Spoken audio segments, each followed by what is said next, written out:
So I've been working on these little watercolor sketches. There's my finger or brush for scale. They're 4 by 9-inch little sketches I'm working on for a project, which I'll talk about at the end. But I'm gonna do a full walkthrough real-time tutorial about how I paint them, how I paint characters like this from imagination in real time. So show a little of these off.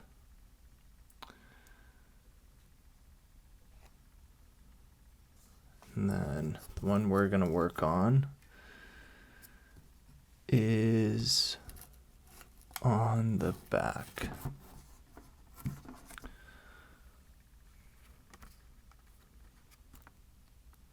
That one right there. I'll reframe it up. But first, I'll show you the palette that I'm working with. I don't have 2 cameras, so I'll go back and forth between. So I won't be able to go back and forth between the palette and what I'm doing. That will be for another video. But just quickly, the materials that I'll be working with and the paints, beginning with the paints. So first we have Payne's Gray, Ivory Black, and alizarin Crimson. That little section is going to be where I mix the darkest dark that I'm going to use, the black. Okay. The next is alizarin Crimson, yellow ochre, burnt sienna, and a cadmium red. The burnt sienna is gouache. I'm using a burnt sienna gouache instead of watercolor so that it will add a little opaqueness to the mix without me having to add too much white. Because the only other gouache I'm going to be using is white, which I don't have on the palette yet. And that it makes colors too light. It makes it a little bit too chalky, but I still want to go opaque over transparent.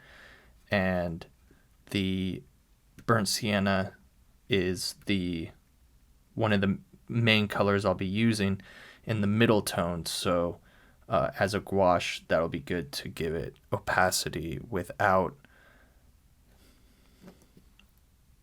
chalkiness. So I'm also using this spray bottle, so this will just kind of keep the watercolors wet.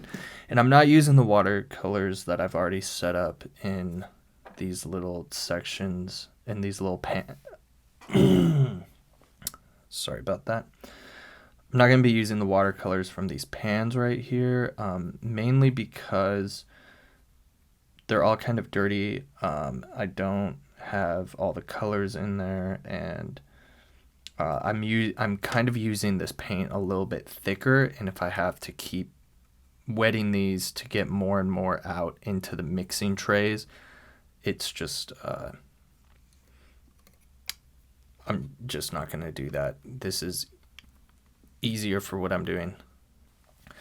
So those are the colors: alizarin Crimson, Payne's Gray, Ivory Black, burnt sienna, yellow ochre, I don't know if I said that one, and white gouache, which I haven't put on the palette yet because I'm gonna wait for a little bit. I didn't go through my brushes. I'll do that quickly. I'm gonna be using this one a lot. This is a number 8 round by Princeton. I may or may not use this. It's another Princeton brush. This is, I believe, called a cat tongue brush based on its shape. I might not even end up using that. This is a this is called a stroke brush, or a long bristle brush, because it's like a long flat brush. I'm trying to see. So I have this flat brush right here so you can compare it. So usually a flat brush will be about this length. This one's a little bit longer. I will also be using these Princeton number 4 brushes. Dropped one on the ground. That's mainly what I'll be using. If I use, I'll put them in a pile right here. And so that way, if I use another one, I can introduce it like a new character in a movie or a play. I just realized I didn't change my water before I did this, so real quick I'm going to dump out my water into my big bucket of dirty water, which I will show eventually if you tip me. I use distilled water for painting. I don't know if it actually makes a difference. Comes in this container, which I'm not gonna move the camera just to show it. It's a big, like 2-gallon container that you see at the grocery store with the little spigot on it. And yeah, I don't know if distilled water is actually better. I've been told that it is, but I don't know. I mostly like it because I can keep it next to me. I guess I could do that with regular water. But anyways, you're not here to talk about water. You're here to talk about watercolor. So I also use a ton of paper towels, which you'll hear me grab like that a bunch of times. So the main reason why I kept all these on one board was because I need them to be roughly the same size. And I am doing this from imagination, but I also have a little, basically a 3D model of the Loomis head on my computer screen so that I can look at it for reference.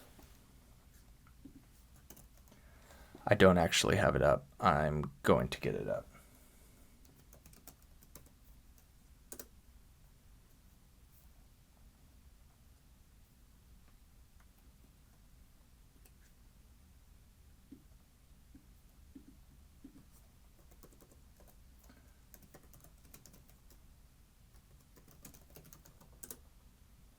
Cut out dead space.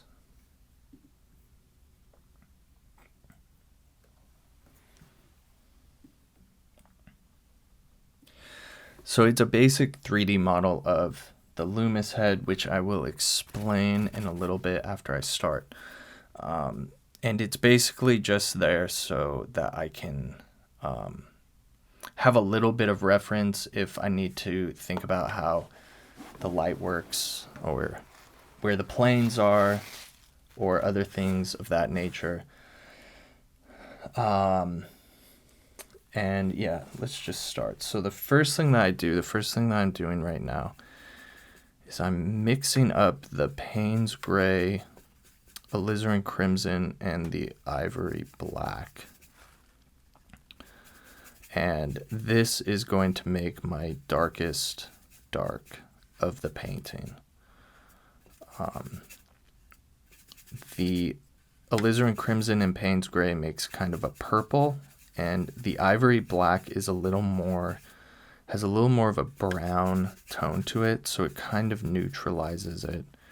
And now that I'm looking at it, I have this little thing of sepia tone right here too. I'm going to mix some of that in there because this is still a little more purple than I want it. I want it a little bit more neutral because this is going to be for the underpainting and the drawing. A little purple is okay, but it's like very purple. I'm going to move this paper towel so it's not making annoying sounds. So Yeah, so it's a nice purplish brown, and it will look nice with the colors of the lights that I'm going to be putting on top of it in the midtones, because those are more burnt sienna and yellow ochre. So this kind of works as a nice underpainting color. And the first thing that I do is I'm going to start with roughly a head shape. I'm not worried about which direction it's looking. I'm going to wait until after I have the basic shape to decide on which way it's looking. And it looks like it's sort of looking this way. So I might mark that just a little bit. While it's wet, I'm going to get some water on my brush just by itself and just blend that into it. These are all the ones I've done so far have this kind of dripping effect to them. Let's zoom in. They all have this dripping effect to them, which is intentional. Some people don't like drips very much, but I think that they look cool. And for these, it is actually playing a role. So, and I kind of point them all down because it makes them look kind of like a bust shape. And so while it's still wet, I'm going to get a scoop of that dark color, and I'm just going to let it drip into that.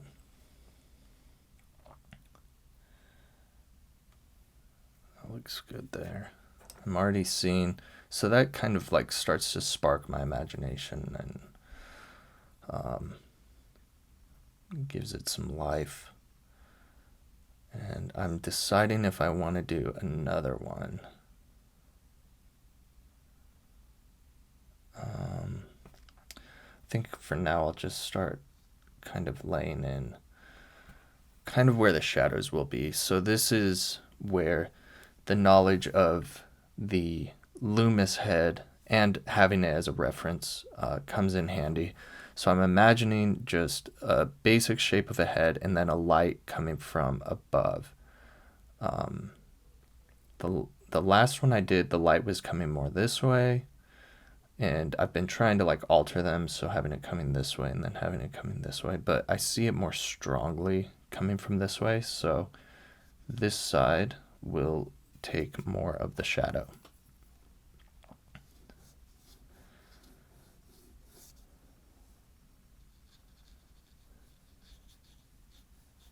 And the head, obviously, maybe not obviously, I don't know how new you are, but the head will be blocking the light from the neck, so that will create a shadow on the neck if the light is coming from above, which I have decided that it is. And I want to get that drip going.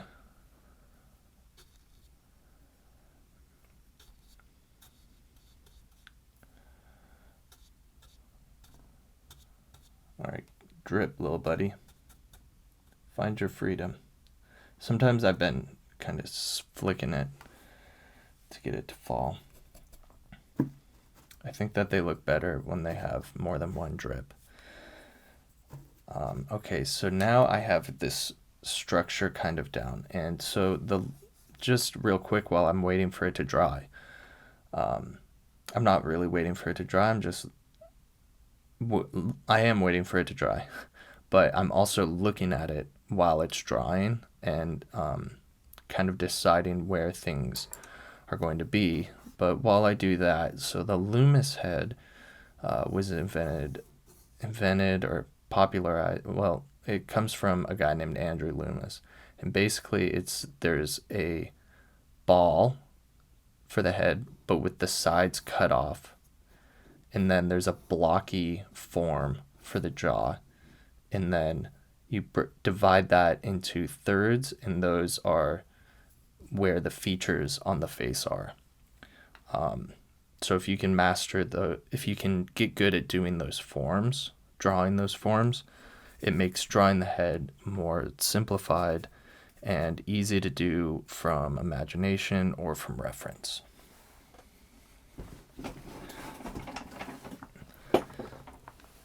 The Andrew Loomis book that comes from is called Drawing the Head and Hands. Just so that's what I was trying to say with that. And I made a fatal mistake. It's not a fatal mistake, but I didn't mix enough of that darkest dark color. I got a little too excited and just went into the painting. And so now I have to mix a little bit more of it. A little more of that sepia tone. This would be a lot more interesting for you if I had another camera, which hopefully the thing that I'm making these watercolor paintings for will help me get that other camera. Or even a better camera than this, because this is not the best camera.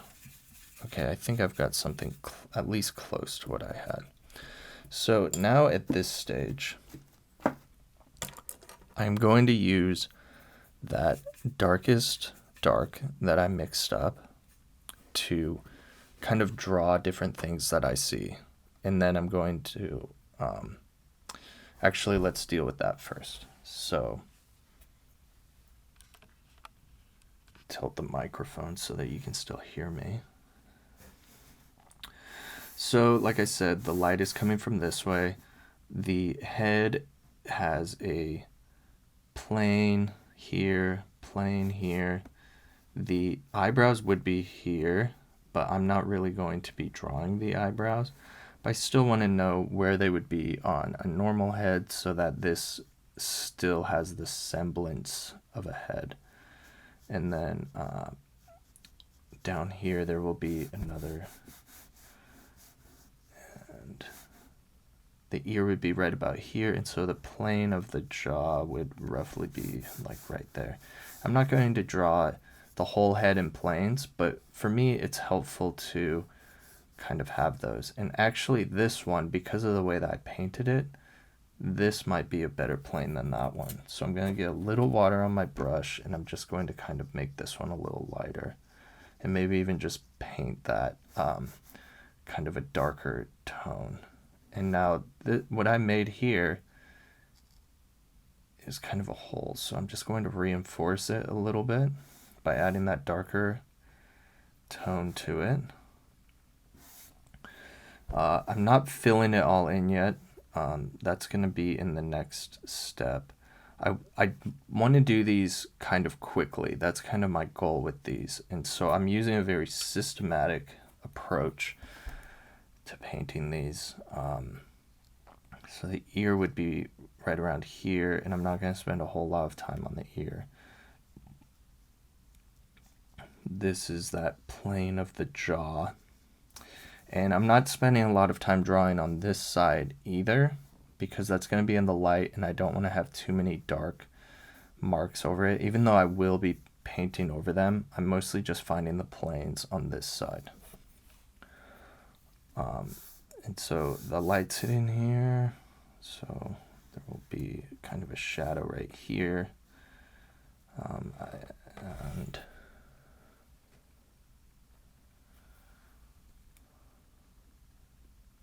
let's define this hole precisely. And this is going to need to be a mouth hole. A lot of times when I work on these, I don't have a preconceived idea for what the face is going to look like, what the sweetie is going to look like. I call these characters sweeties. That's a story that I can get into sometime, but for right now, let's just focus on the task at hand. Since I'm using these for a preconceived idea that I have, I want a systematic approach. And so at this drawing stage, that is what I'm doing. I'm going to thin this to get a lighter application of the paint. And I'm just going to, there would be a chin here. I'm just kind of, with the drawing stage, I'm kind of just trying to find a little bit of logic to put my strange madness on top of.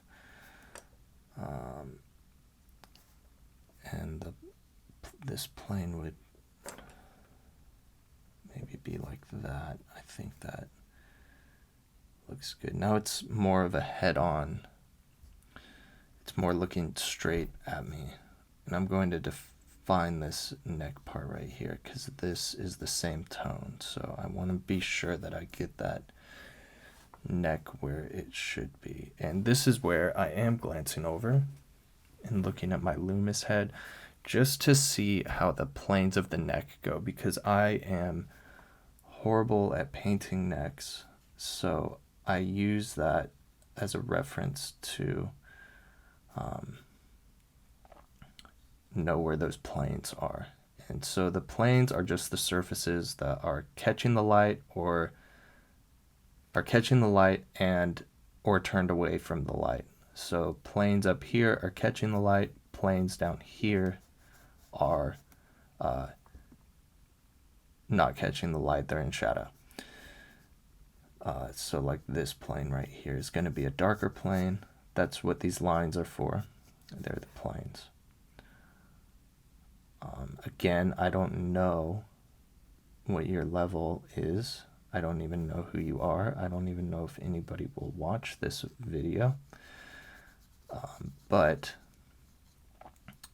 I feel like I should explain everything that's going through my head while I'm doing this. Okay, so I did fill in that part. So what that means, I think, is that I should move on to the next part. Actually, first, let's just to get a little more structure. So that's a plane, and I think that this would be a plane, maybe a little bit lighter, just almost like just a note to myself that that's what that is. And there will be a plane change there as the head turns down that way. And there will also be a plane change here as the head turns that way. And so this will represent the plane change going this way. This is a lot more drawing than I did on the other ones. Maybe because I'm recording it for the first time and I really want to get my process down for these. But also it helps show what's going through my head. This is how I'm seeing this. And this is more of a subtle plane right there, so I'm not going to draw anything. That was a mistake. And I'm not sure about this plane. This would be the jaw, and it is going down towards the chin, which is where those planes go, but I think it should be more out like that. So let's just lighten that. I'm not trying to erase that line. I'm just trying to make it a little bit lighter so that I don't get confused later, and hopefully I remember that that's why I did that. So let's just darken this too. So that will be like the jaw. Now, I did like that part right there, but maybe I got carried away. It's hard because I'm trying to do this. It's not hard, it just complicates things that I'm doing something from imagination that's also based on a way of doing it realistically. So I'm trying to keep things that are kind of spontaneous and out of the blue and unexpected, but I'm also trying to keep it grounded in the reality of space and time. So on to the next part of this. I'm going to mix the darkest mid-tone color. Okay, so I'm taking from the pile of the first darkest dark that I created, and I'm moving it over one of the to another tray, so that way I still have that tray of that darkest dark to go back to when I need to adjust something. And but I'm moving it over so that the next part, the next mid-tone mixes that I make are based on that color. I'm realizing now how much I say it might be a problem. Ooh, too much of that. Again, this would be a lot better if you could see what I was mixing down here.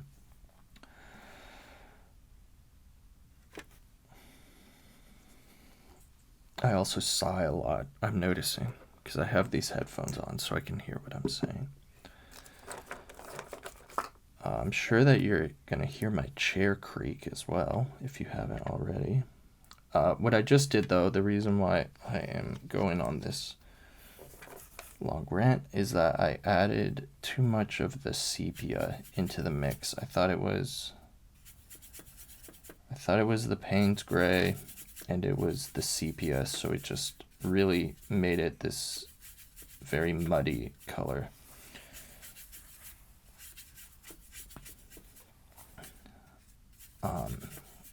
There it is again. I'm going to start counting it. So I'm mixing that middle tone. What else was I saying?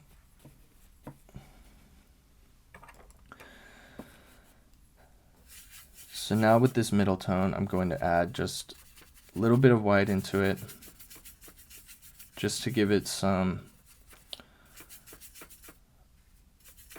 opacity. Tiny bit of white. Also going to add that burnt sienna. And I need to remember, oh, that's what I was saying. So I made a mistake right there of accidentally putting the sepia into the mix, too much of the sepia, because I thought it was Payne's gray.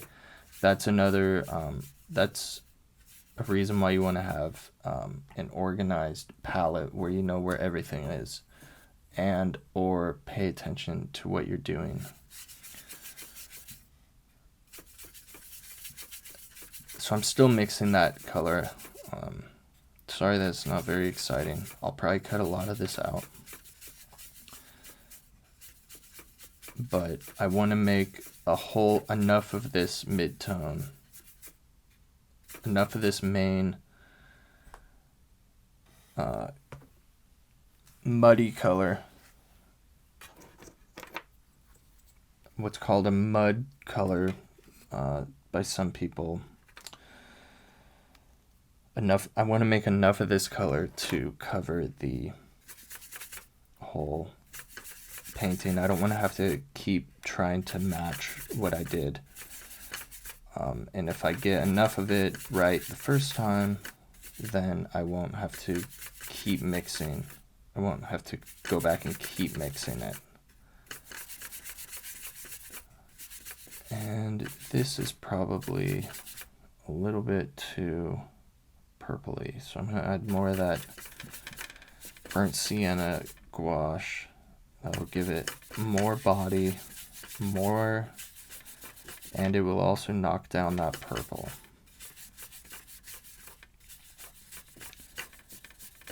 That purpley color that you cannot see. I'm taking a little bit of the yellow ochre and putting it in there as well. A little bit of the cadmium red and putting it in there as well. Basically a mix of all the colors I'm going to use, but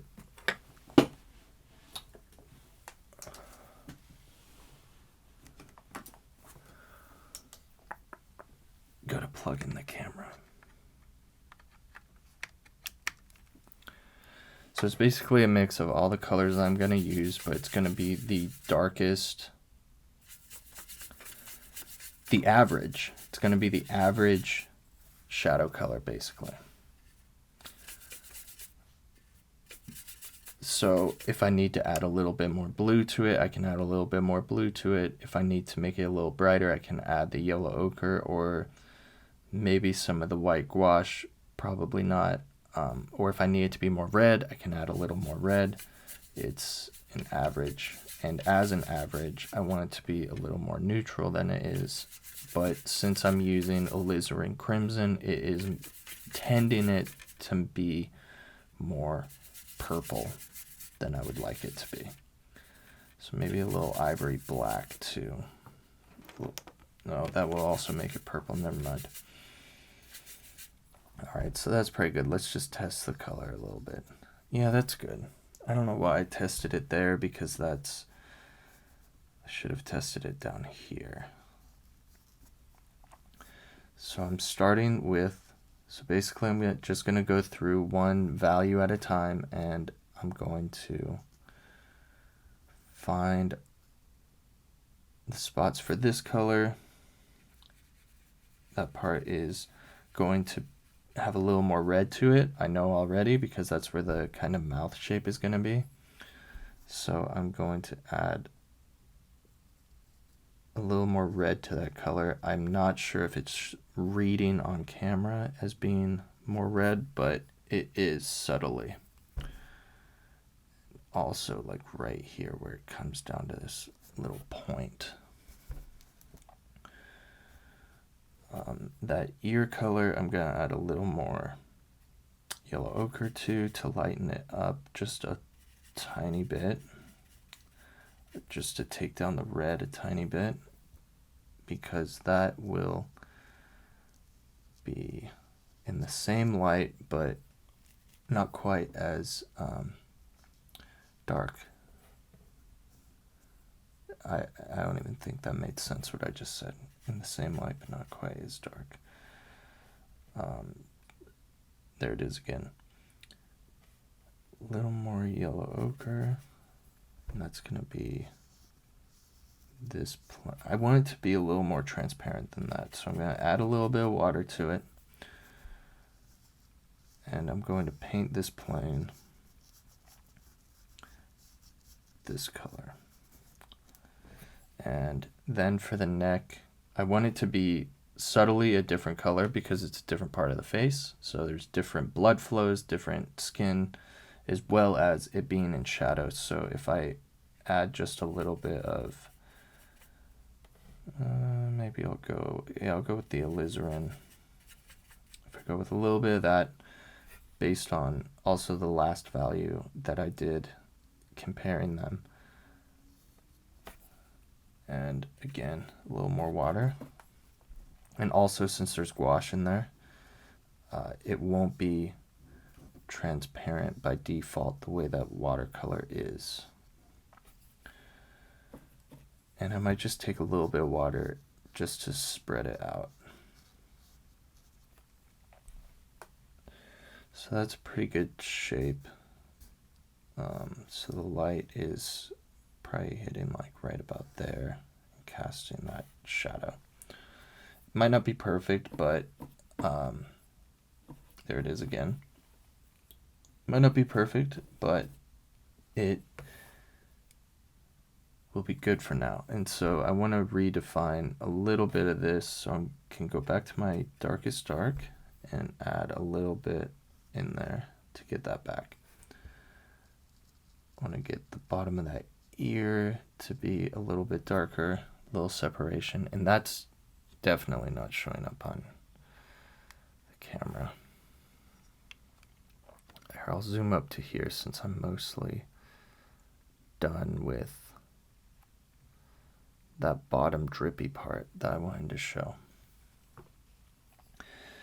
So now this plane is going to roughly be the same, but probably slightly lighter, because even though it is facing away from the light, it's still a little bit closer, and it will also give the illusion of roundness if it's just a little bit lighter.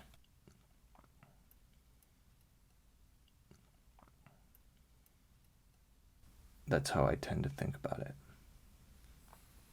Okay, so for shadows, that looks pretty good right now. I'm gonna add some shadows inside this mouth area, and those will definitely be more red. So I'm gonna go back to that first dark red I made and just kind of make another variation of it. And then I'm just gonna go in here, and also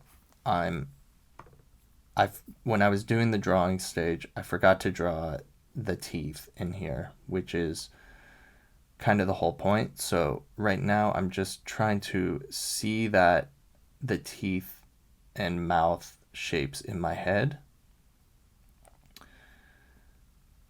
as I paint around them. So just a quick sketch. Oh, and there was another just a quick sketch of the mouth shapes. Get some of these darks in here. And this is such a small painting that probably a lot of the variation in value and subtle shifts that I want to do won't add up to much, especially since it's for an online project, but I like to do them anyways.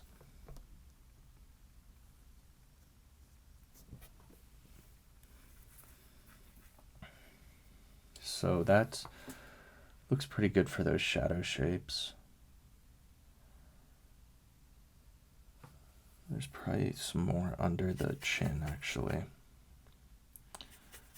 So I'm gonna go to this chin color, and I'm gonna start that I mixed. I'm gonna go back to this, not chin, neck color that I had mixed, and mix kind of lighter variations off of it. So making sure I get that plane on there. There it is again. Man, that thing runs deep.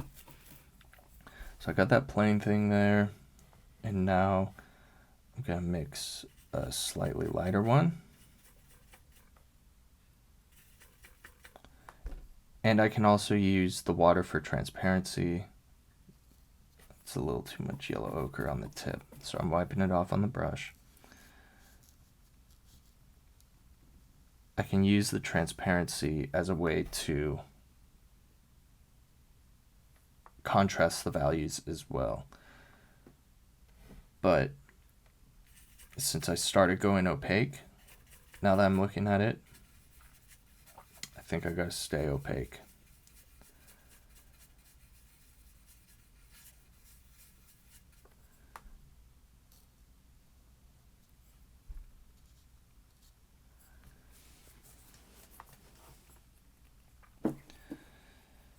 Now even lighter, just a little. And it's okay if I maybe go a little bit too far because I have a long way to go. So it's too much yellow in that, I think. So I gotta stay close to the last mixture that I did.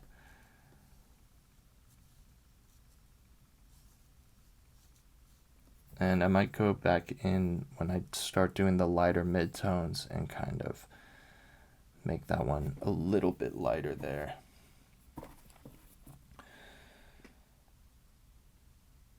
I'm just looking at it now. You can't see me, but I am. To see if what I just did works. And I think I could go a little bit darker with this one here.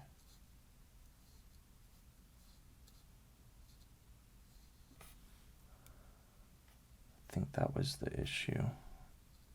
And this will probably, I'll just continue down going down that way. So the shadow has kind of the same transition as that does. So now again, since the light is coming from the top, from the bottom, this will also be darker, even though it will be lighter than this. So it won't be as dark as this, but it will be a variation of this darker midtone. So I'm gonna mix up one of those. I think I might introduce a tiny bit more white. Don't want to add too much white to this mixture because these will be the shadows, and I don't want my shadows to be too opaque.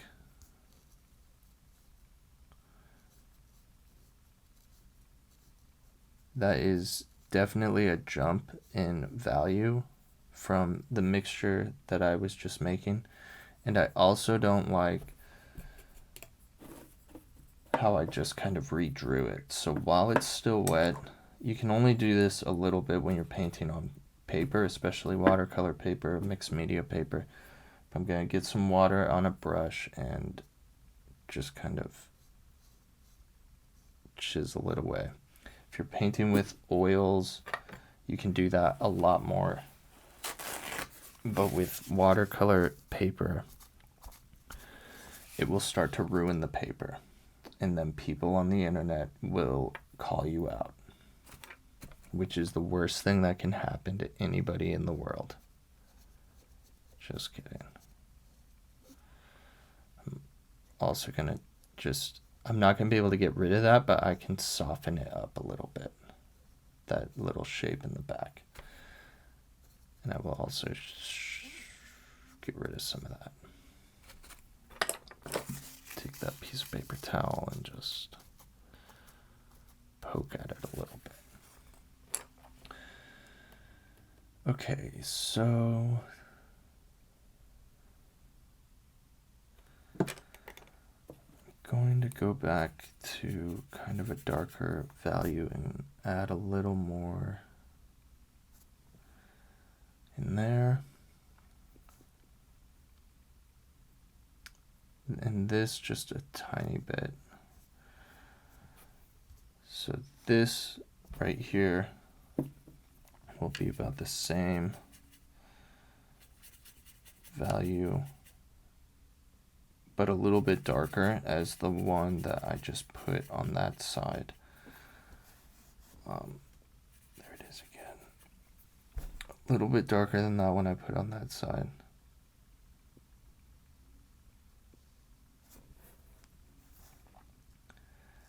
I'm also imagining that the chin is kind of a ball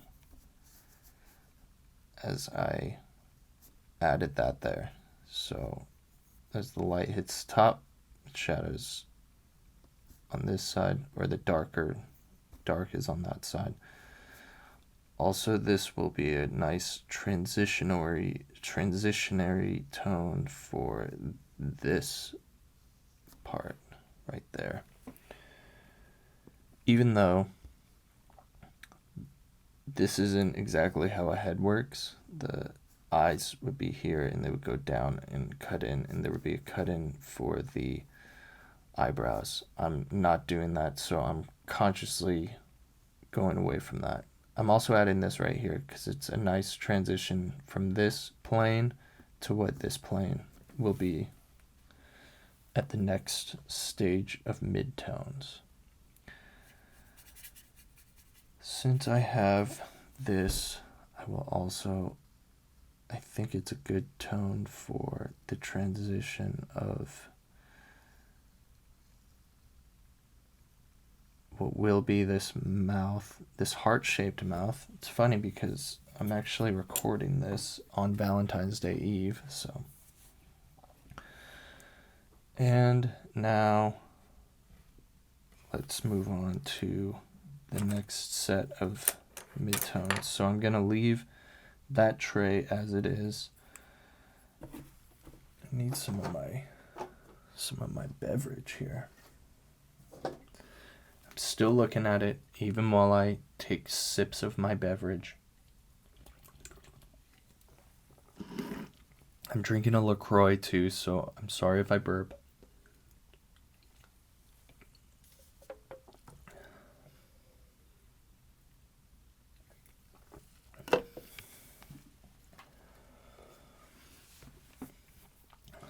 So I'm going to mix, I think I've got the shadows, so now I'm going to mix the main mid-tone color. And what I'm doing is I'm making a middle average of what the color of the face will be.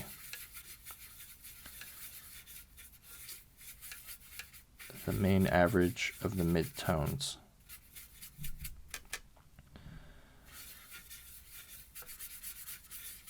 And I will again be mixing that with the other midtone that I just made so that there's a coherence to the mix.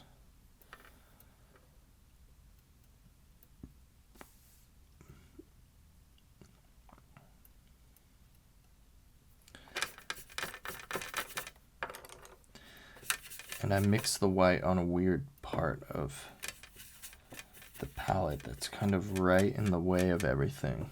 So I'm working around it.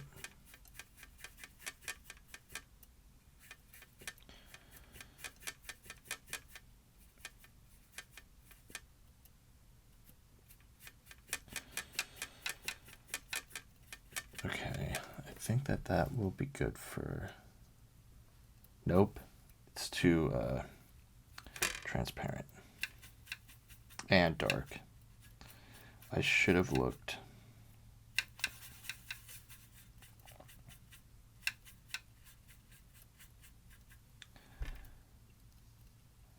That's much better.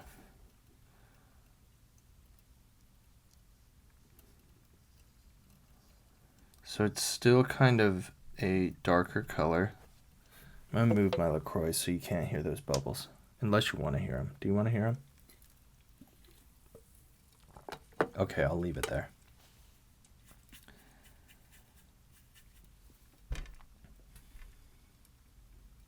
I want to add a little more yellow to that part because,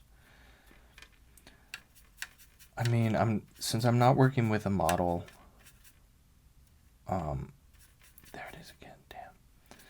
Since I'm not working with a model, I have to invent the colors. That's too dark for that plane, I think. I mean, too light. I have to invent the colors, and just the way that I tend to do that, I don't know if it's good or bad, is I tend to do more yellow at the top.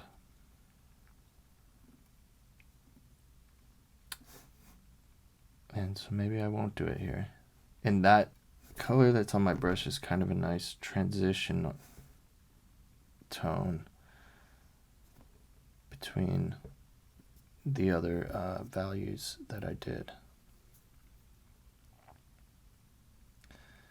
I'm also going to go to the edges of the chin with that too, maybe over here.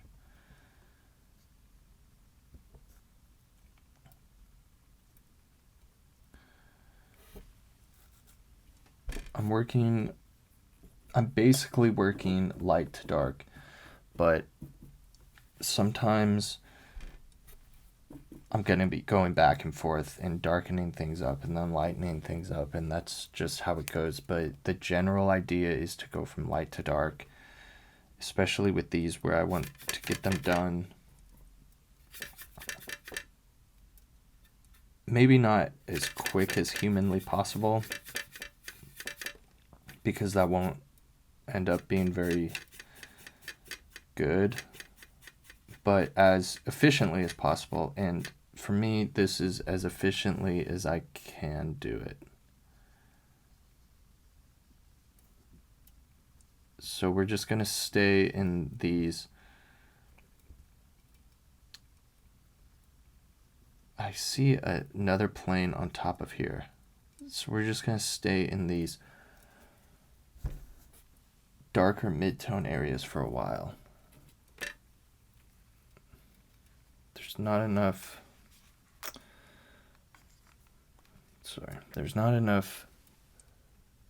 variation really in that for me. So I can go back to that darker mid-tone and kind of mix another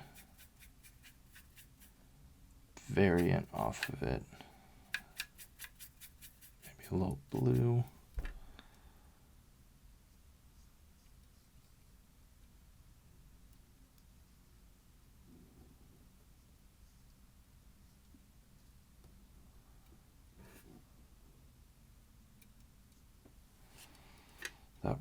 I shouldn't have done that one there.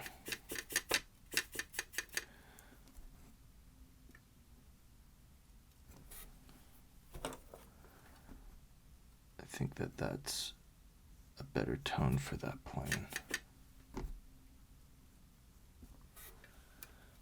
There it is again. But you can't even really see that on this camera.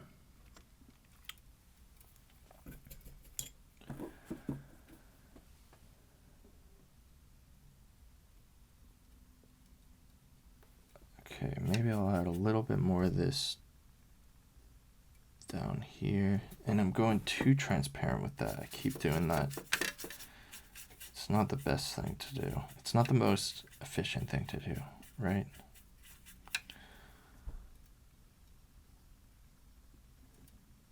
So maybe that'll be a good transition. And that color will also be good.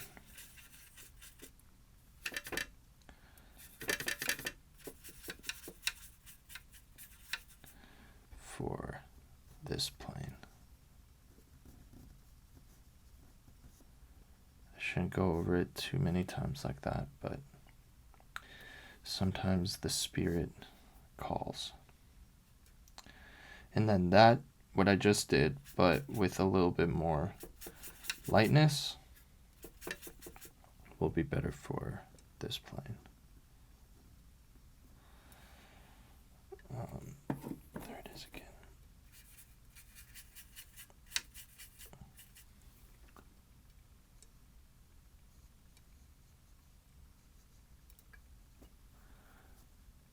Little darker at the edge. That looks pretty good to me. Maybe a little lighter shape around here. I'm not painting the actual color of this because this is going to be in the light. I'm painting kind of a I don't know what it's called, the part of the shadow that's not really in the shadow. My brain's not working, it's late at night. I was gonna say something, and then I tried to play it off like I was making a whistly song. So, I think I'm gonna move. Okay, this mid-tone color is very red.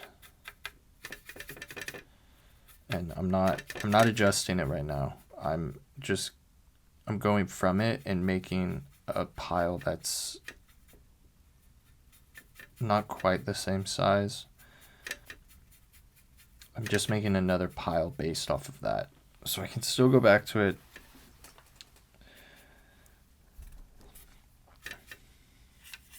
If need be. I'm going to start getting some of these tones.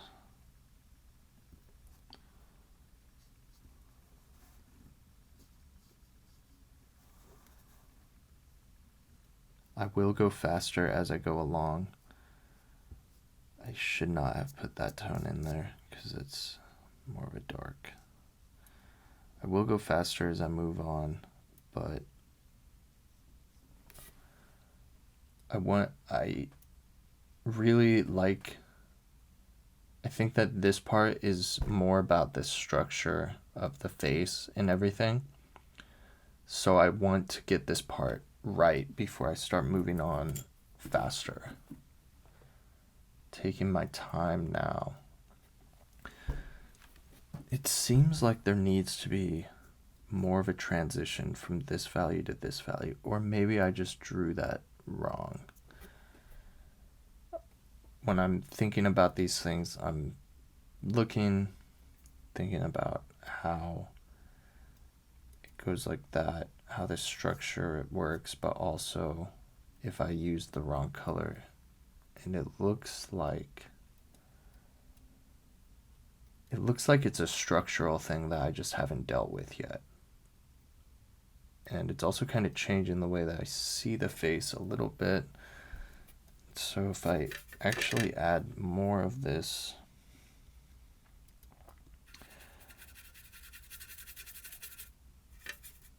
all right, I have to get a pile of white going now because I'm going to start going more opaque over things. Again, that's just white gouache.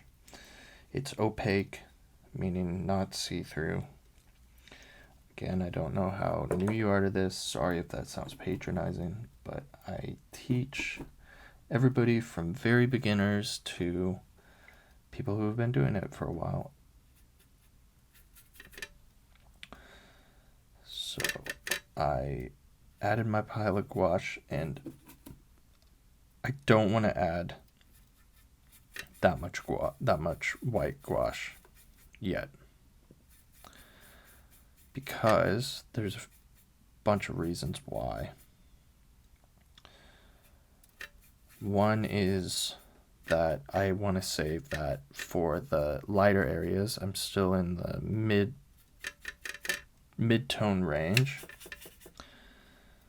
So that's one reason. There we go. I'm in the mid-tone range, so I don't want to use too much white because it'll make it pop out too much. Also, I'm going to save it for the highlights and also what I talked about with the chalkiness.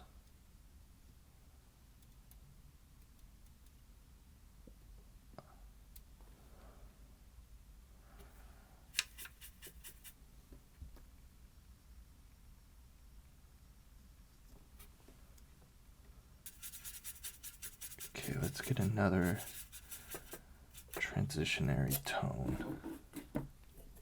Cleaning it off the brush, getting some clean water on it. You always want to keep your water, not your water clean, because your water will get dirty with watercolors. But you want to make sure that you're getting clean water out of your water. And that you don't use too much water on opaque areas like I just did.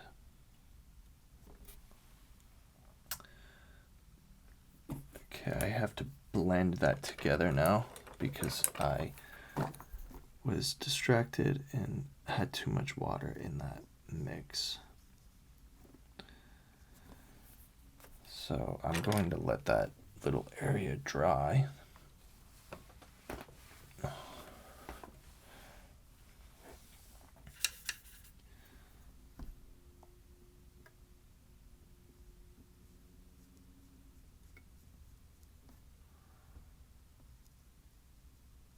And we're at an hour. So I hope that I can finish this in another 30 minutes maybe. I might not do as much talking because I can't use both sides of my brain at the same time like that. But I will try and keep you letting me know. See what I mean? I will try to keep telling you what I'm doing as I'm doing it. Like right now, I'm trying to get a transition between here and here. I think something like this. Again, begin with the white.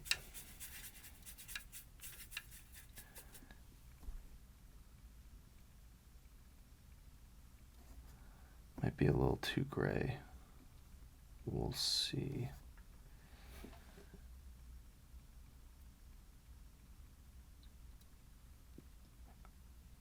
Yeah, I think that will be one of the lighter midtones. So I will, after I make that mix, I will do that. So I'm just going on these parts that will be sticking up more and adding a, hopefully not too much lighter, but still lighter tone. I think that's a good transitionary tone between those two planes.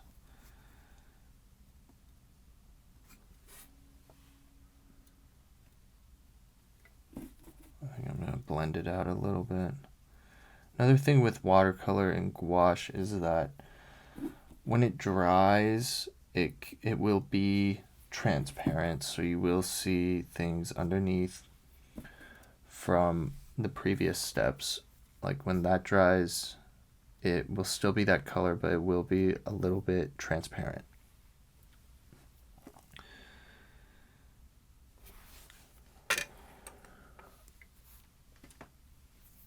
Where's me brush? Where's me? I sound like a drunken pirate. Got a new brush today that I'm going to put to the test right here to kind of blend that a little more softly. A flat brush. I don't know if I'll have this done in the next 30 minutes. This might be a whole 2-hour deal.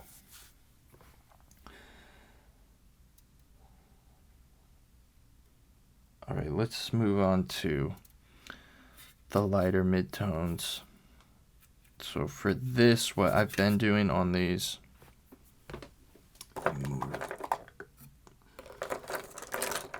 another mistake that I made on this one is that I didn't put enough paint out on my palette.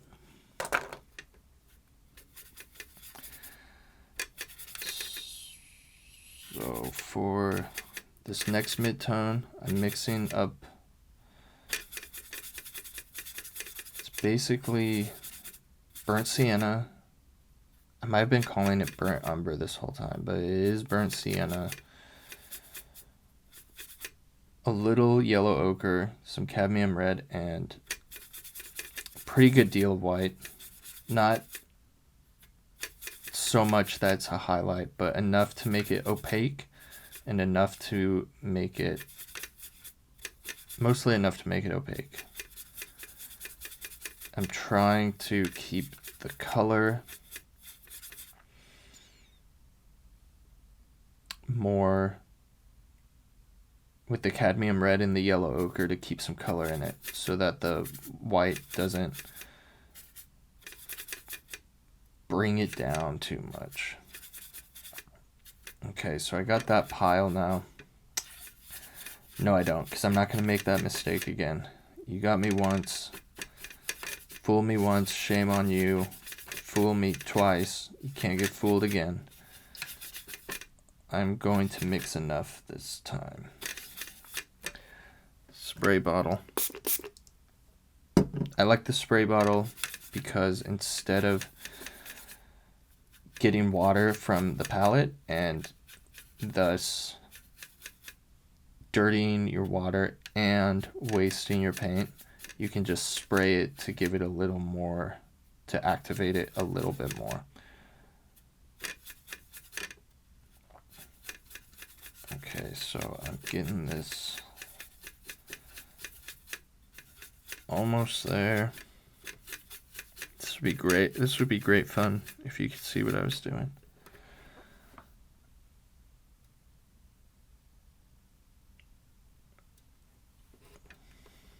Great. All right. So now with this, I need to make transitionary tones between basically this average, this mid-tone average, lighter midtone average that I just mixed up and these other forms. So I do that by having, and my last midtone is definitely running down. Since I have the darkest black, I can get back to it, but I might have to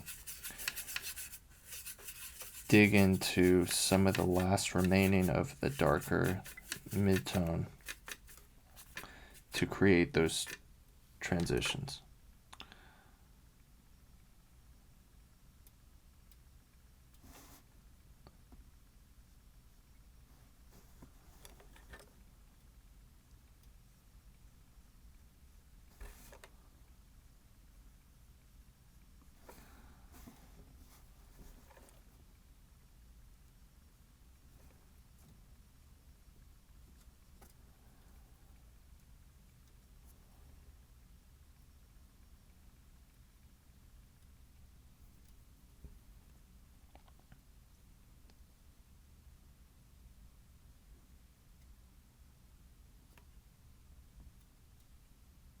That little shape right there will need to be lightened up eventually.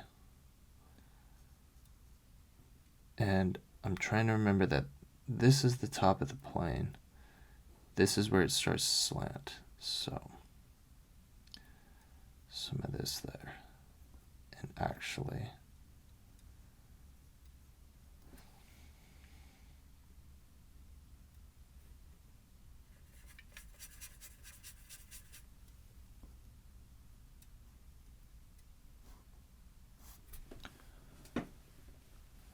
there is that kind of a harsh line there. So since if I can find that tone on the palette, I can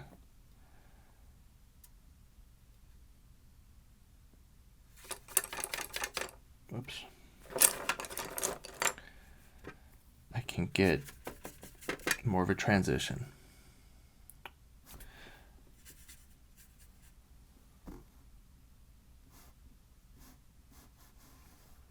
Now that's too light. So, and I think that's better actually. Just for the sake of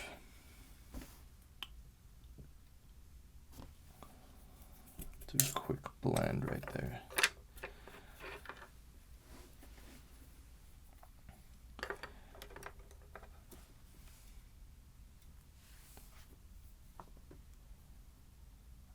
Now we need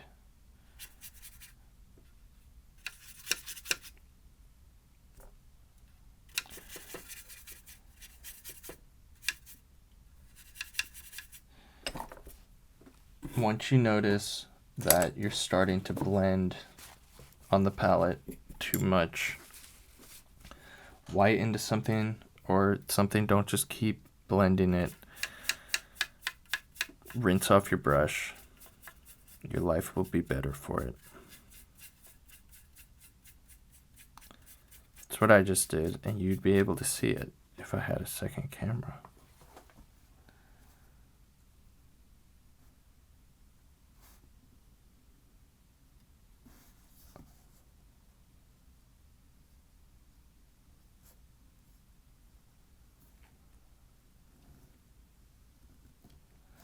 Now that's very gray for around there, so I'm going to mix some alizarin into some of that and get a little bit of red in there. Maybe it can be more bold than that. Come on.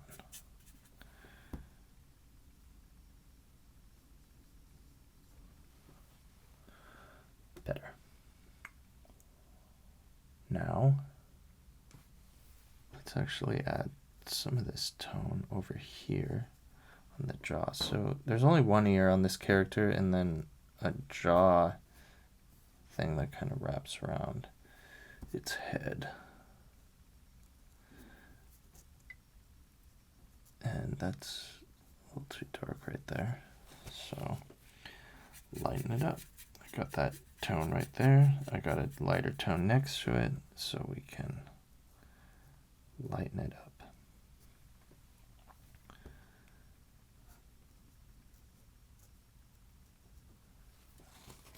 Let's maybe make a grab for one of these darker varieties of that and maybe make that line a little bit softer.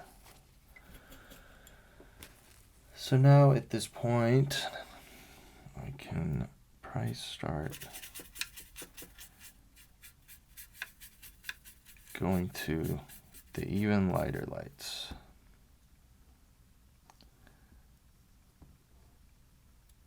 And that will even go over here.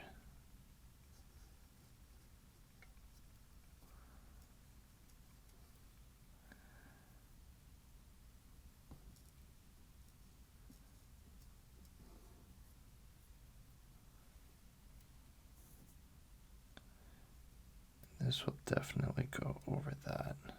It almost looks like Boba Fett now, and that makes me angry. But the show must go on. Or as the farm animals say, the sow must go on. Oh, that was...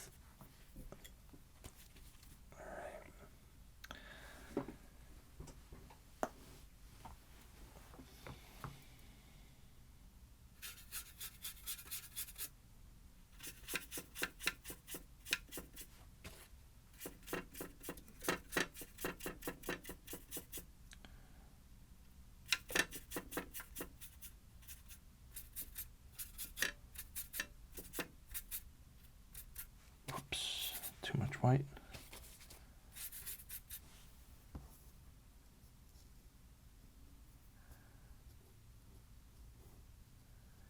That might even be too bright for down there, because I'm noticing that this plane, the way that I drew it, kind of curves. So I go back to one of the darker midtones of this variety and then darken it up. Actually, since that is so dark, this underside should probably be even a little bit darker. Dress it now.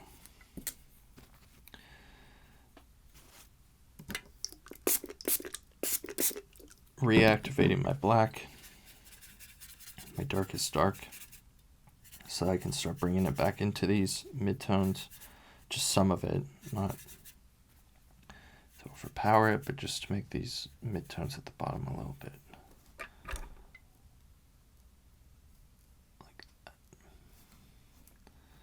And this should also be, under here should be darker.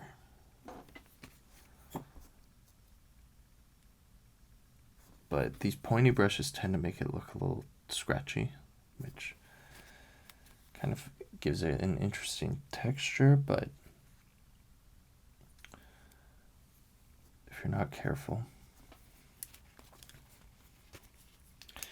yada yada yada.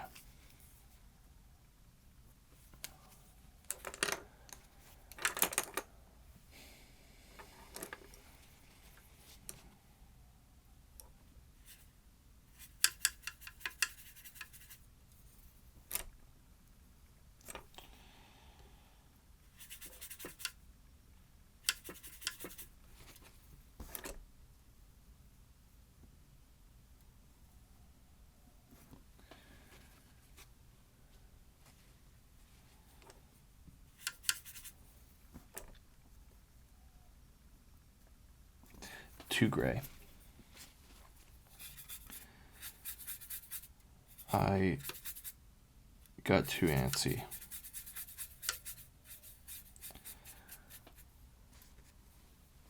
There's something about having the camera on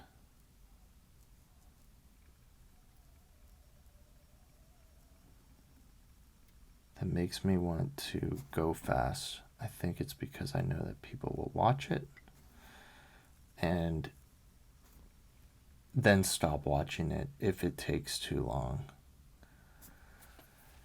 Which I'm trying to meet you halfway on, believe me. I want you to enjoy watching what I'm doing, but I also don't want to bore you. Which is kind of the same way of saying two different things. And now I'm kind of drawing this line as if it's like a cut in the fabric of the fabric of society. That's what I almost said. A cut in the skin of this character, and I think I might just go with that.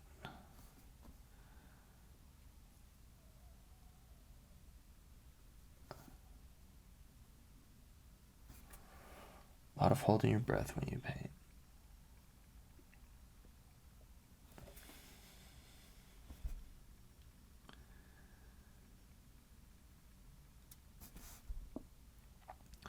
Since I am not painting with oils, I am painting with gouache and watercolor.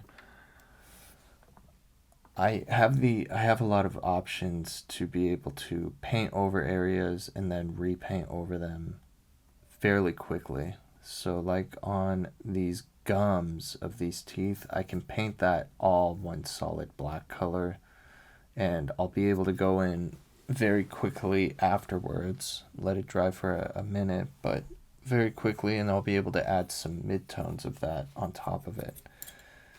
And now let's just get some tone on that head, that bald head. I'm going to use a bigger brush for that. I'm going to use that big round brush from the beginning.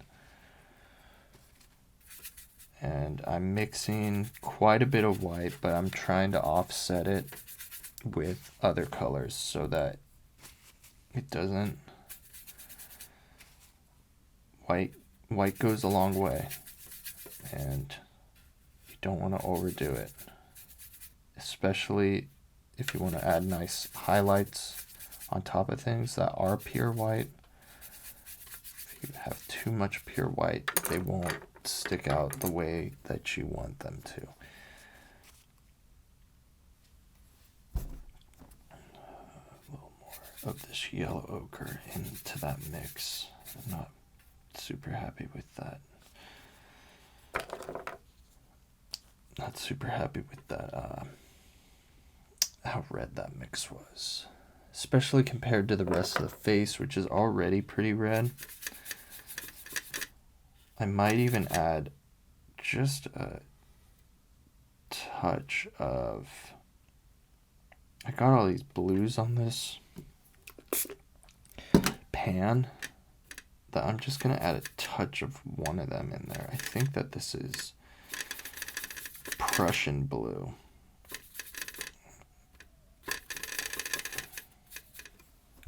I'm going to add that to the lid here.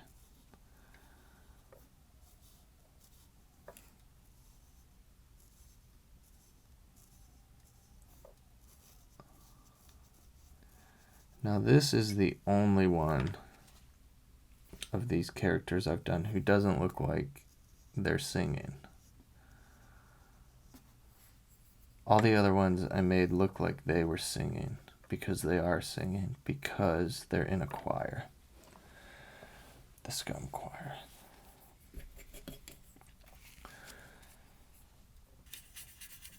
I want to connect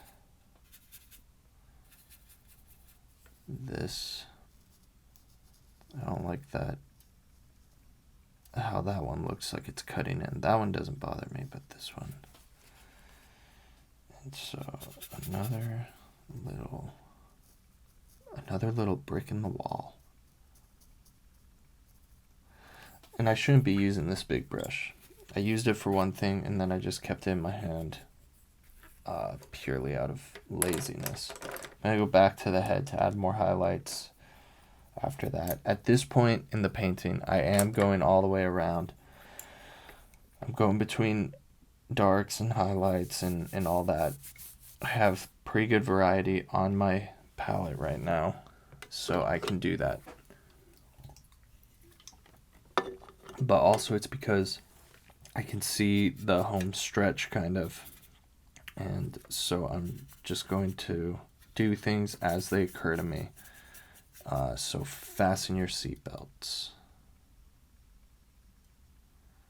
Add a little. And a little.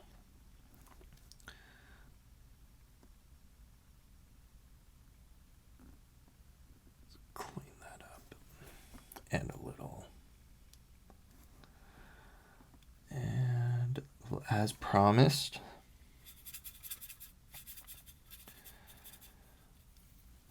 let's add a little. So there's a gum, there's a gum, there's a gum, and this is a midtone of that color, and those are more teeth in there. So just to address that right now, add a little of this, a little of this.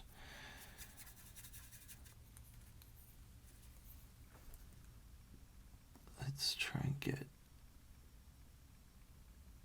those teeth. Just like 2 teeth. Let's also add some shadows onto these teeth. I'm still working dark to light, even though I am using the full range of the palette. Where I go into details like that and stuff, I'm sticking with the dark to light pattern.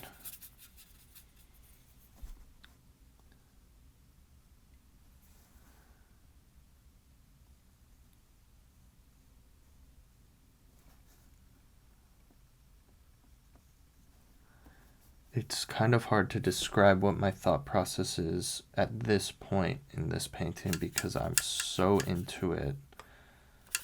I'm so like far into it that it feels like it slows me down to stop and explain it. I've explained a lot of what's going through my mind this far, and all that stuff is continuing to go through my mind as I do these parts, but almost it's just like happening automatically because I can see where it's going. More or less. That's too bright, so we're going to knock that down with a darker value than that.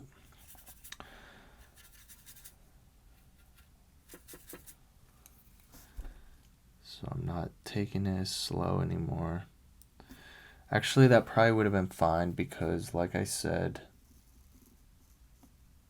when you're doing, I'm still working pretty transparently at this, even at this stage. So when I put things down like that, when they dry, they will be knocked back on their own. That is one thing that I really like about working with these mediums. But it's also something that can get kind of irritating when you think that something looks like it's the right value and then it dries and it looks like you didn't do anything. Just something to keep in mind when you use these paints. I'm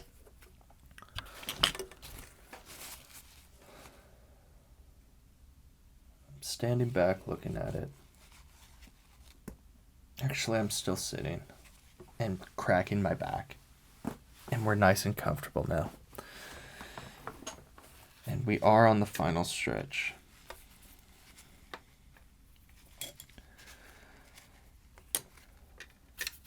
It's weird to do this in silence. I mean, I teach and it's not in silence, but I'm never teaching this side of art, or this, like, I'm never walking through people in this side of my artwork. It's always like classic drawing and painting exercises, or geared towards kids, or something like that.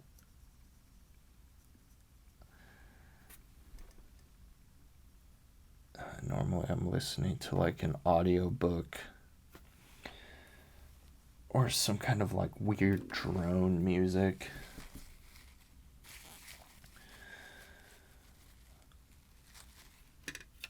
Not just the silence and my own voice. But I hope that you have enjoyed this. Guess what I should say? I guess this might be as good a time as any to bring it up. Is that the reason why I'm doing these is for my Patreon. I'm making a Patreon where I will make stuff like this every month. Hi, this is future Parker cutting in here. Past Parker was still thinking about the tiers when he made this video, so in spirit he has the right idea, but on the specifics he's off. So for the sake of accuracy, here are what the tiers are precisely. Base section tier, general support.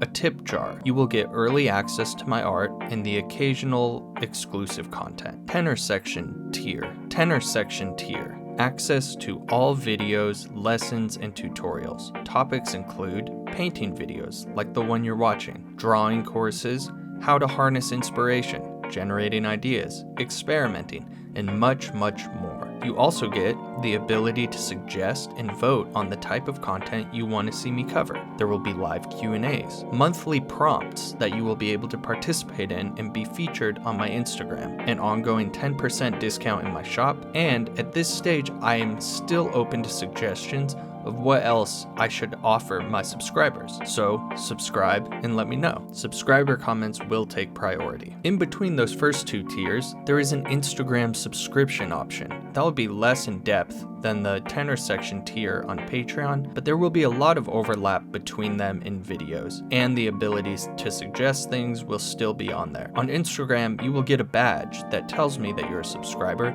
and I will be able to filter my comments and messages accordingly. And back to Patreon, the next tier up from the tenor section is the alto section tier. This includes everything in the tenor section tier, plus a 15% ongoing discount in my store, direct feedback and critiques from me about your artwork, and a free print for every 6 months sustained at this level. As with the tenor section, it's early days, so I'm still interested to hear your feedback about what you think I should be offering at that tier level, and subscribers' feedback will be prioritized. The last tier is the soprano section tier. This is everything in the alto and tenor section tier with a free painting after a year at sustained membership. Feedback for this tier per month, what you would expect to receive, is very much welcome. Speaking of free paintings, I'm running a limited promo. The first people to sustain a year at any tier or as a subscriber on Instagram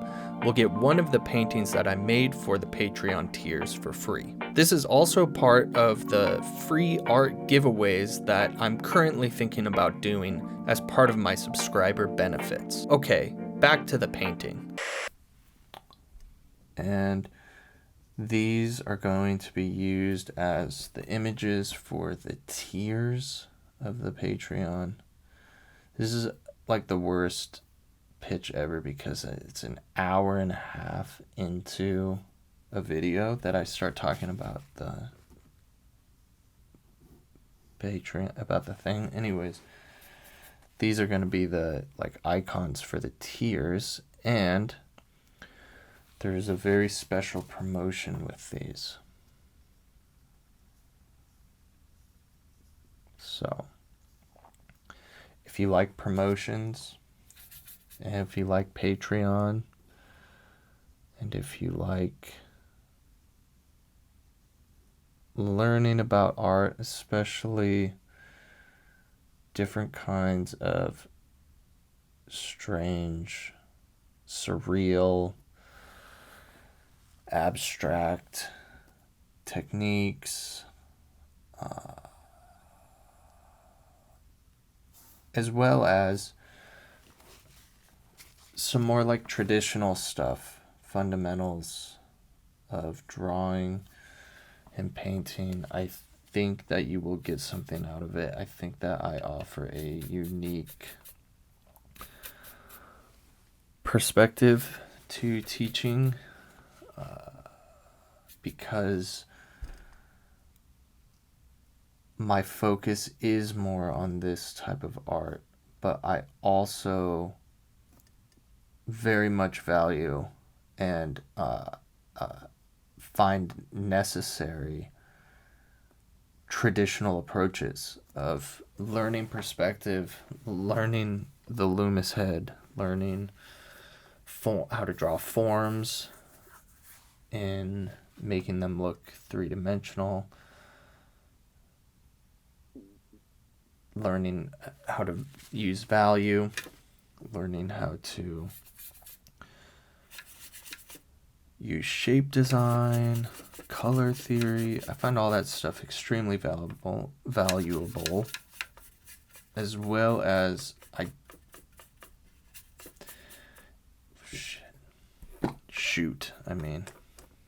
accidentally mixed something in here that I gotta deal with.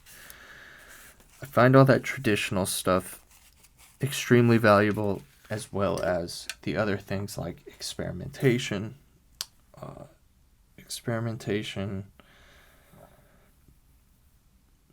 using things like chance and accidents, literally throwing paint at the wall to see what sticks. I like a combination of both of those things.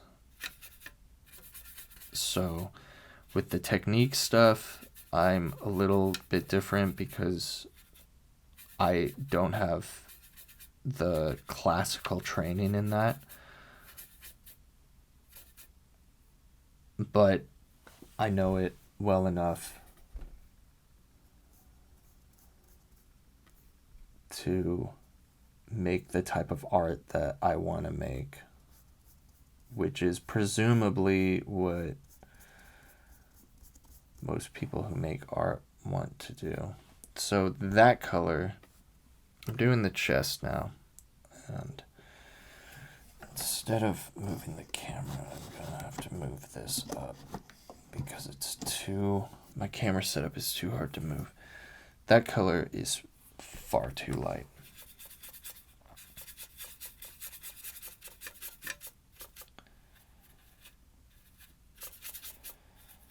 But as far as the Patreon stuff goes, yeah, I just think that I feel really good about it. I think that first of all, it's good if you like my art and you want to support me, but you're like $1,000 for a painting or whatever, or just like it's good for that. But also, and especially, the main focus of it for me is to help make videos like this. Hopefully this is useful, but I'm going to do other types of videos. This is more of a long video. I'll do other ones that are more structured about things like structure, drawing with structure, using structures to guide,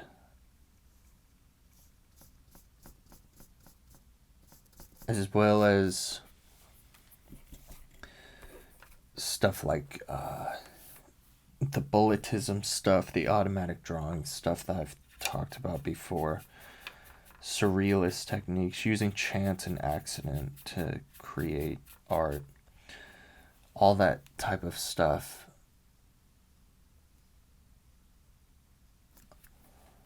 I think I just bit my tongue. That sounded so pathetic, probably. I just think that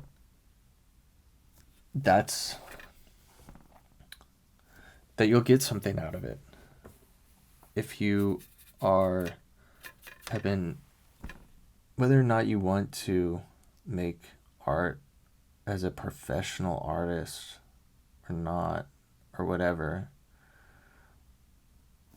I think that you will find something valuable out of it. Even if you just like to make art for fun as a hobby, which I think everybody does, everybody wants to do to some degree.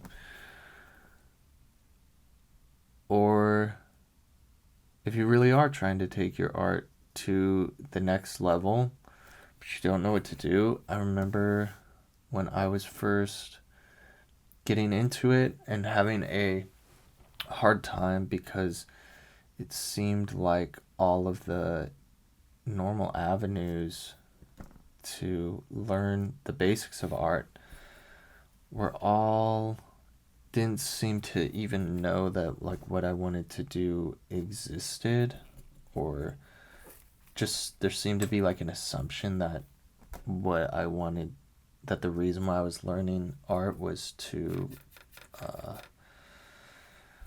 paint, I don't know, different things that I didn't want to paint. But that, which I still respect. I mean, there's a lot of good art that I don't necessarily enjoy. It's not my thing. Just like, obviously, mine's not. Let me move that back down. Just like my art's not everybody's thing.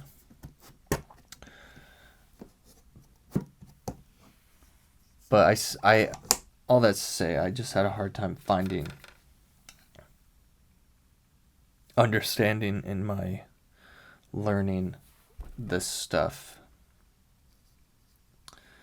And I think I can add that to people who do want to learn and take it to the next level. But even if you just purely want to do it for a hobby, you will get something in there too. And I'm going to be posting more exclusive stuff about my own work too, because I've been sharing that stuff on social media for free, like everybody does, for like 10 years, and it's finally starting to get traction and stuff, which felt really good at first. You know, like, oh, I made it. Oh, wow, I made it. I have all these followers now. But then after a while, you realize that's just like, oh, now there's just more.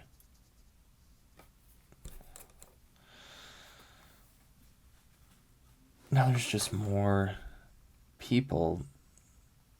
And that's really it. That's really the only difference, is that now there's just more people who are also there.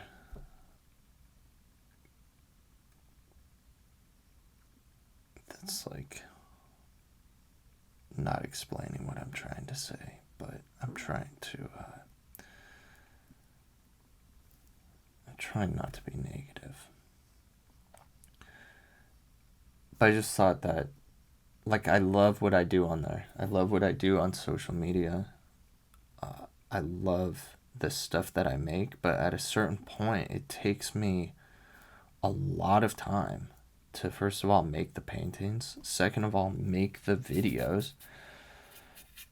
It's insane to me that people assume that that should be free and just a given, that I do out of the kindness of my heart, which I literally do. I literally have been doing. But at a certain point, it's like, to keep doing it, I have to make money.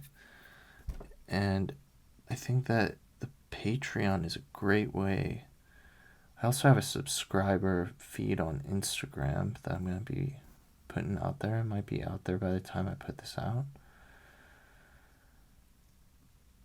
that's just a cool way where I can make this, and if enough people decide that it's valuable for them, I mean, obviously I can't say it's valuable and nobody cares.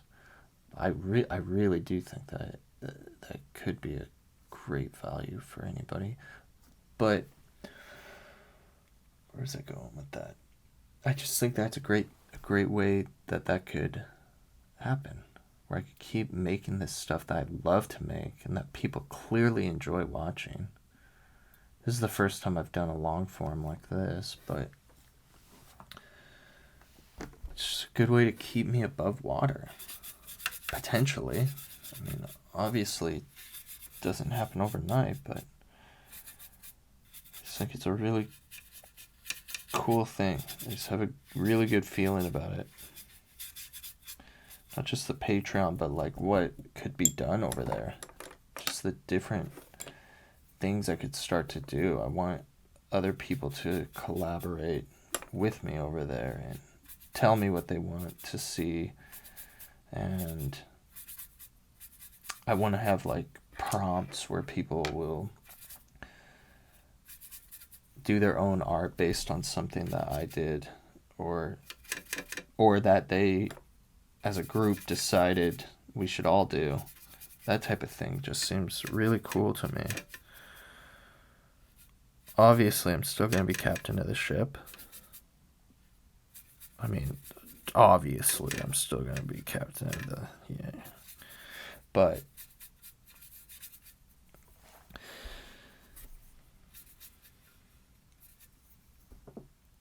Okay, so this highlight part that I'm really trying to get here, you know what I need to do?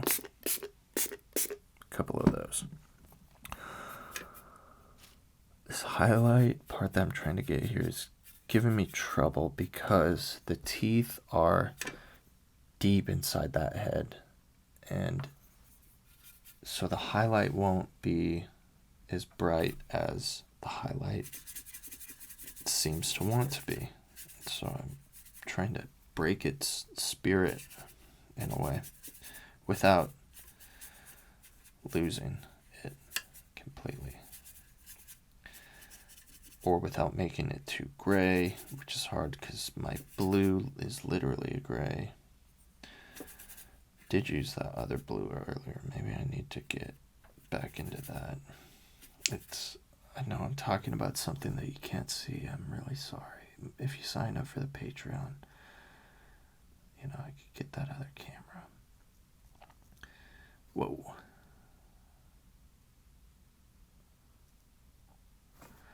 Under here, little highlight. Under here, it's like a little reflected highlight, so it's not... I've done these types of highlights as just pure white before, and I think it looks really juicy, but it's not how they work. At this point, the intuition really does kick in. Intuitive drawing, intuitive painting.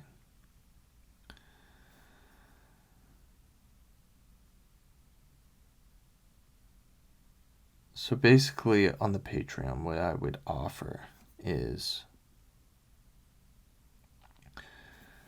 lessons like this. Not exactly like this. I'm not going to make a bunch of them that are 2 hours long. Probably most of them will be in the range of 5 to 30 minutes. Okay?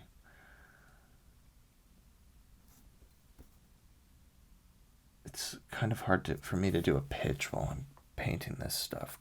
Now it looks bad. Access to all the videos I make. Oh, there's only 21 minutes left in the battery, so I've got to finish soon. How are we doing on sound?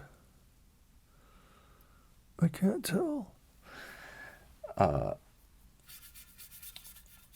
So, Patreon. access to all the lessons I make, like this, shorter ones, longer ones, all of it. Access to all the content. So the tiers are bass, alto, tenor, soprano. If your name's Anthony, you know what that means. 3, 7, 10, 20. And then there's a subscription option on my Instagram where you'll be able to, that's the mid-level between, so the base is $3. That's basically like the tip jar level.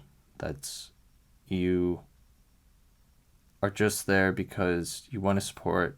That's all you can give. You'll get like early access to see some of my finished art and stuff, but it's mostly just a gratitude tip level. It's a tip jar. $5 Instagram, you got to be on Instagram for it, and then you're gonna get all of my content on there, which about half of it is gonna be on a paywall starting in early March of 2023. But you'll get all of that, and I'll probably start making more stuff for there if I can get people to actually sign up for it and subscribe and pay the $5, which I think is a totally fair price. I mean, I know it sounds like, especially since I've been doing it for free so long, and since everybody's been doing it for free for so long, it just seems crazy to say $5. But like, the amount of hours that even a 1.5 minute reel takes on Instagram for me is worth a lot more than that. But I love doing it, so I'm trying to meet people halfway with that price. So anyways, that's the Instagram tier, which is hidden on Patreon because it's a separate thing. And then the $7 tier, that's the good stuff. That's the alto tier. Wait, bass, tenor. That's the tenor tier. And at that level of the choir, as a tenor, you get access to all the videos like this. I'm going to post all the reels I make on there too. So you're going to get all those too. You don't have to pay the 7 and the 5. You're going to get early access to my art. Right now I work on paintings for months, and then I share them in one time lapse on social media, and that's basically all you see of it. You're gonna see the whole process all the way through. Every time I finish a painting session, I'll post a little still. That's what you get from like my art side of things. But from your side of things, you're gonna get a lot of demos and tutorials, and also I want to do the drawing or painting prompts, which I will probably share on my Instagram if that goes good. What else was I trying to do over there? I have it all written out. It might all be on Patreon by the time I post this. I might have to edit and update into this video. And then so that's tenor. So the alto tier is all of that stuff, plus you get a 10% discount in my store, and after 6 months of sustained membership, you get a free print. For every 6 months that you maintain that, you'll get a free print. That one's kind of like the high-end tip jar too. So you get those things, which I get it's not as juicy as the tenor, but it really is like just thank you. You get all that is a pretty good cash value, but I know that people don't get as excited. this is the worst pitch. It's a great tier. Sign up for it. For real. I mean, a free print every 6 months. You know how much art I make? You know how many cool prints you'd have? Anyways, the Soprano Tony tier is $20 a month, and it's all that same stuff. Plus, I think there was some other stuff that I added to it. There's definitely stuff I'm missing. It's late at night. I'm trying to finish this painting. And also pitch my Instagram. That's not even what it's called. So, I'm trying to pitch my Patreon for the first time ever.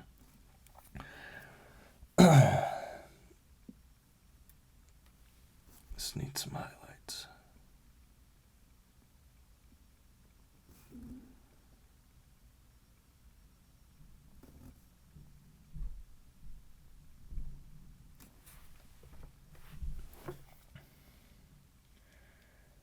$20 Tony Soprano tier, just Soprano tier, gets you all the other stuff, and at the end of 1 year of sustained membership,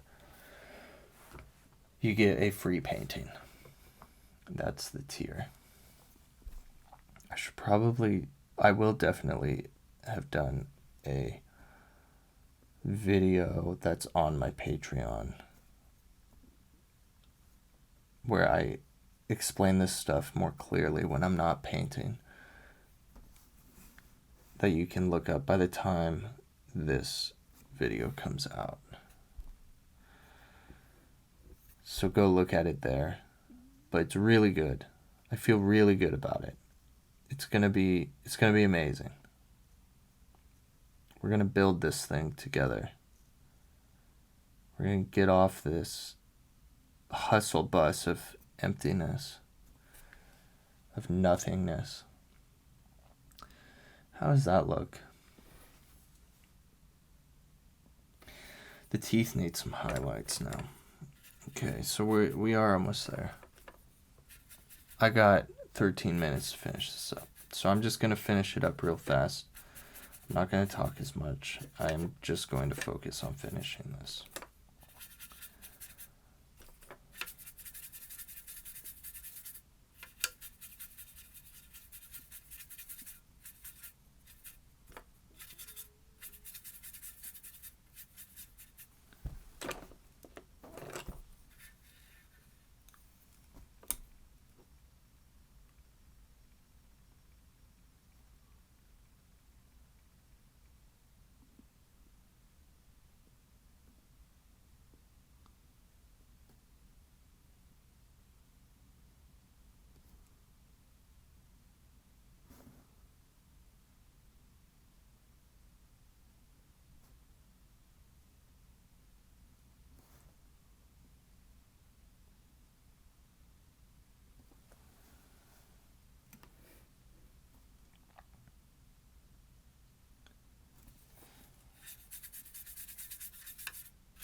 Shaping up the head, shaping up the head.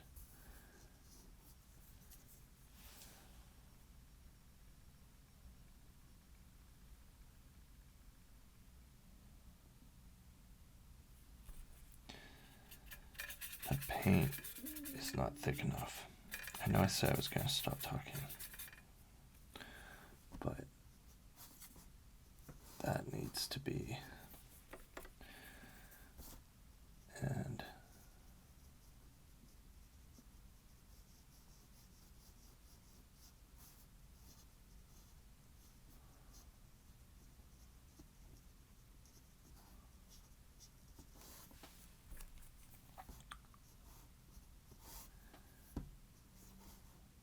just kind of shaping it with that mixture. Now I will get a lighter mixture and kind of put the highlight right there. That's probably too bright. So I can take another brush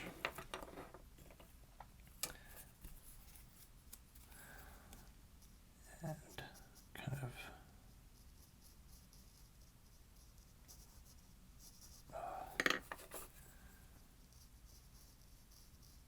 blend it out, but also soften it.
Little speckle highlights.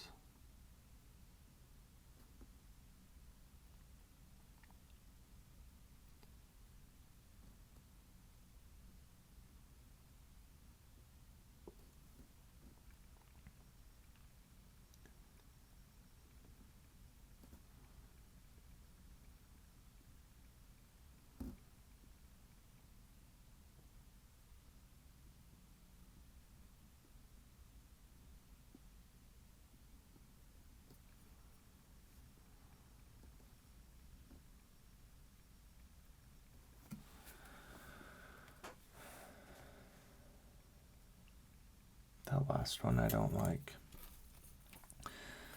So it is a lot of fussing. It's a lot of painting. It's just fussing. But it's less fussing if you know what you're doing. And if you have the patience to be patient. That's a dumb saying. If you have the patience to be patient, you can wait. Yeah. I like that. It needs something in here. It's like kind of turning that way. Yeah, I like that.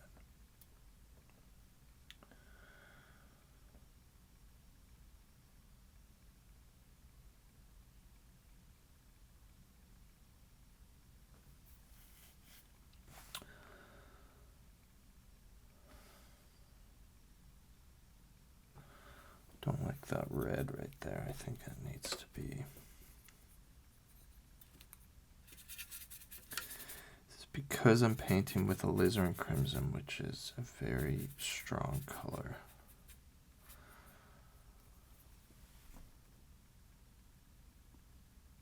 I think maybe if I just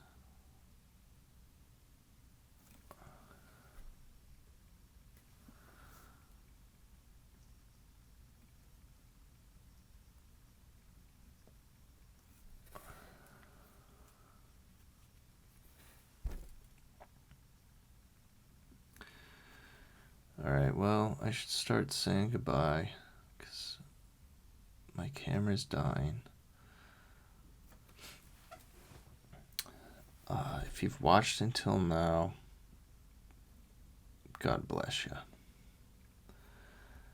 If you haven't watched until now, I don't ever want to hear your name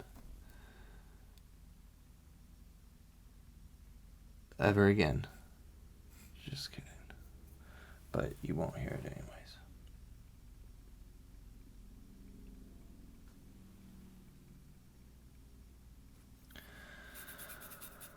Thank you for watching. I check out my Patreon because it should be up if I have released this. If I haven't released this, you'll never know.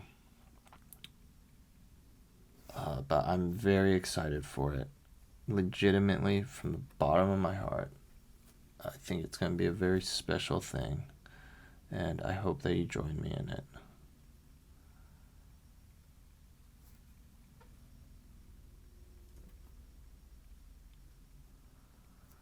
And with that, thank you, my friends. Thank you. Thank you and good night.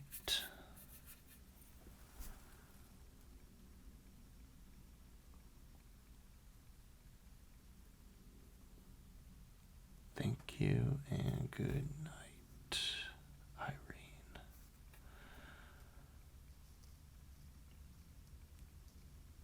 Thank you for staying up with me on this lovely... Oh, actually, tomorrow's Valentine's Day. This lovely Valentine's Eve. You're all my date now. And I'm so happy for that.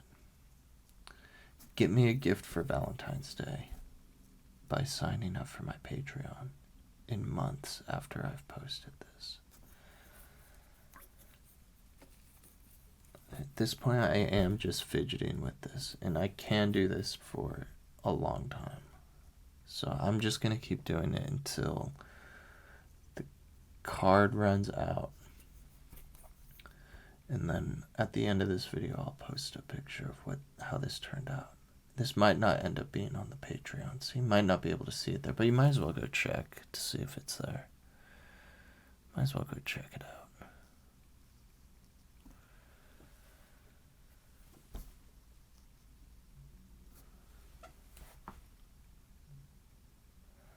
This is the most fidgety one of these that I did.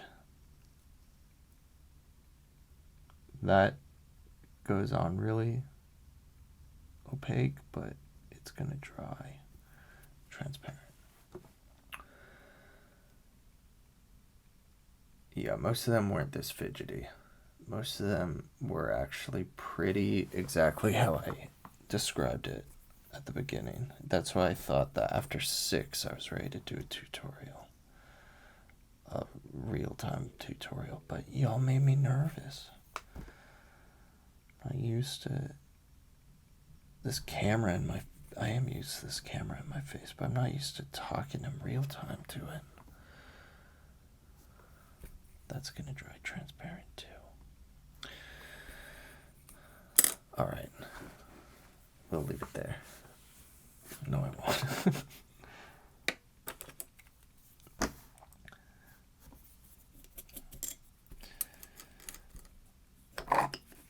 Yeah, the other 6 turned out so much more. We're so much more streamlined than this one is. I think because I was trying to rush and everything.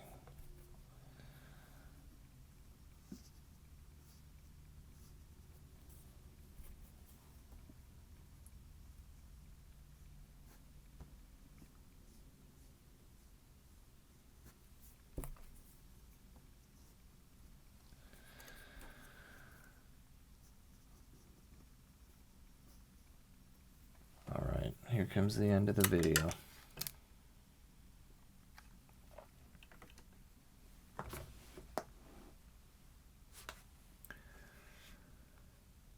Thank you and good night.